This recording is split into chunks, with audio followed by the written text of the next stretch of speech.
వాళ్ళ పరిస్థితి. సరే, అమరావతిలో అనుమానాలు ఏంటి? పవన్ మౌనం వీడరా?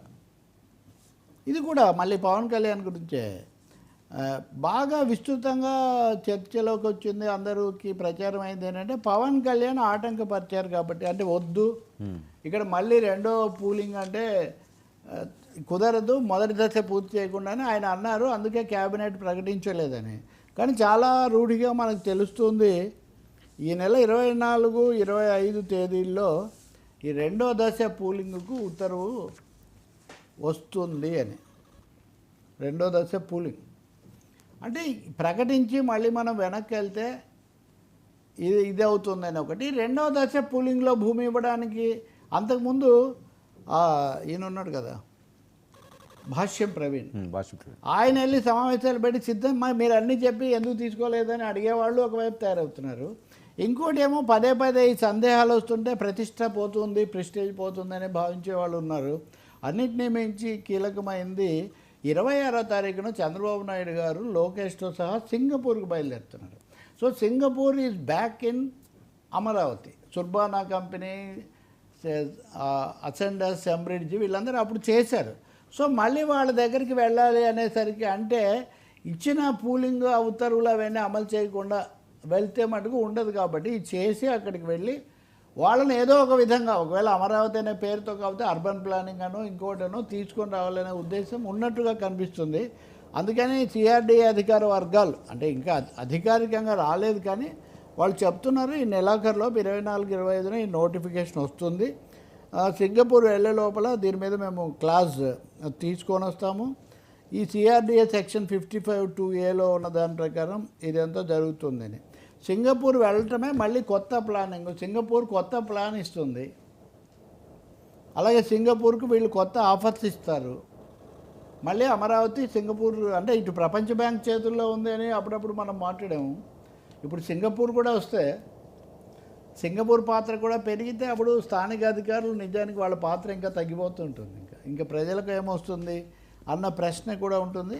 ఏదైనా చంద్రబాబు మటుకు ఇంతవరకు ముఖ్యమంత్రి కానీ ఆయనకు సంబంధించిన వాళ్ళు కానీ సింగపూర్ పాత్ర తాము ఏం ఆశిస్తున్నాం అన్నది పెద్దగా చెప్పలేదు. మేము ప్రయత్నం చేస్తామని చెప్పారు. కాబట్టి అమరావతి మళ్ళీ ఈ అనుమానాలను నివృత్తి చేయడానికి వాళ్ళు చేశారు. But Pawan Kalyan noncommittal. మీరు అన్నట్టు పవన్ కళ్యాణ్ ఆపాడు, పవన్ కోసమే ఆపారు, ఆ కథ నిజం అయితే ఇది జరగకూడదు. అంటే నిజంగా పవన్ ఆపినా కానీ నోటిఫికేషన్ ఇచ్చి చంద్రబాబు నాయుడు సింగపూర్ వెళ్తున్నాడు అంటే అది పెద్ద న్యూస్ అవుతుంది. అది ఎవరో మరి ఆ కథ ప్రచారంలో పెట్టుండాలి. ఒక సమస్య మాత్రం ఉంది అక్కడ. పవన్కు నాదెండ్ల మనోహర్కు లేకపోతే జనసేనకు బాగా అనుకూలంగా ఉండేటటువంటి వాళ్ళ సంబంధించిన అంశాలన్నీ ఈ మొదటి దశలో ఉన్నాయి.